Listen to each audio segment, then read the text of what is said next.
Now, just a quick comment on lighting. It's very common that people will get fancy LED lights. They go online and find all these really fancy settings that people suggest. And a lot of these settings that they are suggesting, maybe they're not the most practical thing, but they try to almost trademark the various different patterns that they use. So the principle that I would be recommending that you would consider with your aquarium is a maximum of 12 hours light. If you're getting too much algae, or if you've got an issue like that, you probably want to reduce it to more like a total of 10 hours. So let's say that all is well. Then let's say that you go to bed at 10 o'clock. So you'd pretty much want your lights to be off at 10 o'clock. Therefore, maybe you get it so your lights turn on at 10 in the morning. And then the way that the light works in the wild is the sun comes up in the morning, and then most of your light's going to reflect off the water, and the blue is really the only one that's going to penetrate. So therefore, in the morning at 10 o'clock, you want your blue lights to slowly ramp up, and then you want maybe an hour after that, your white lights start to slowly ramp up.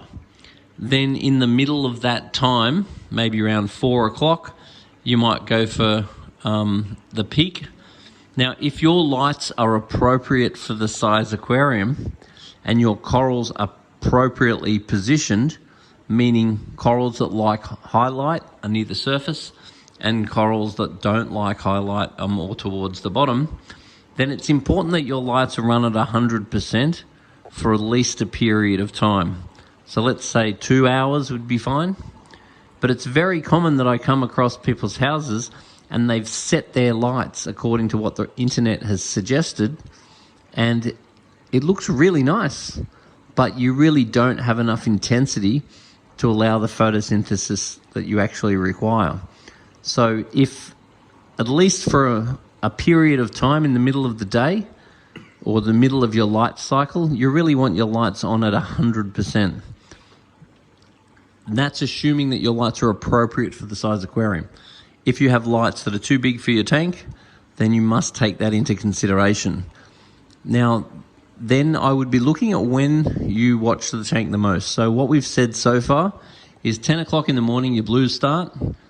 11 o'clock in the morning, the whites start. And then they slowly ramp up to being at full light at about 4 o'clock, maintaining on full light for, say, around 2 hours, and then slowly ramping down again. And what I would do then is I would play around with my lights to find out what is the color combination that you like the look of the most.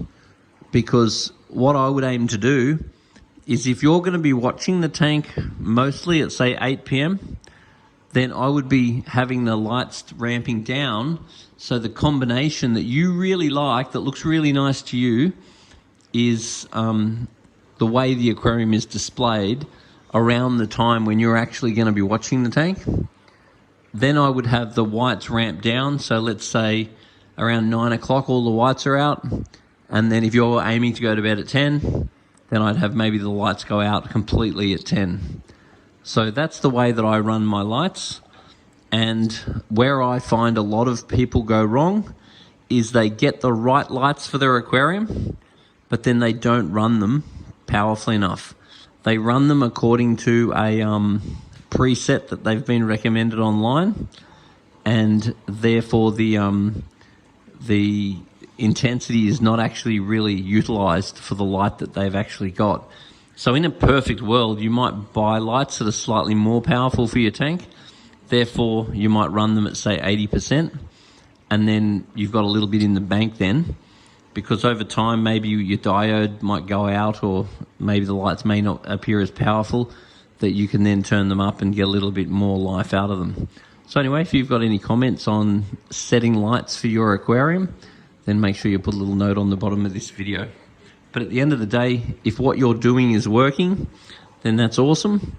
But if what you're doing is not working, then the flexibility that a lot of modern lights will allow you will give you plenty of scope to muck around with what you're doing to make sure that you get the results that you require. And once again, you can change your lights to suit your coral, or you can just move your coral. So some corals prefer shaded positions, some corals prefer full light, and spending some time looking at successful aquariums and the way they've got their tank positioned is really the key. And just seeing a tank online, for example, and then don't take it too seriously, because it's amazing how many people set up tanks that look absolutely amazing, but just because they've set it up and then they've videoed it or whatever, it doesn't mean that it's sustainable. You want to make sure that you get advice from an aquarium or imitate an aquarium that you know has been very successful over a long period of time, and that way you'll be able to mimic what they're actually doing.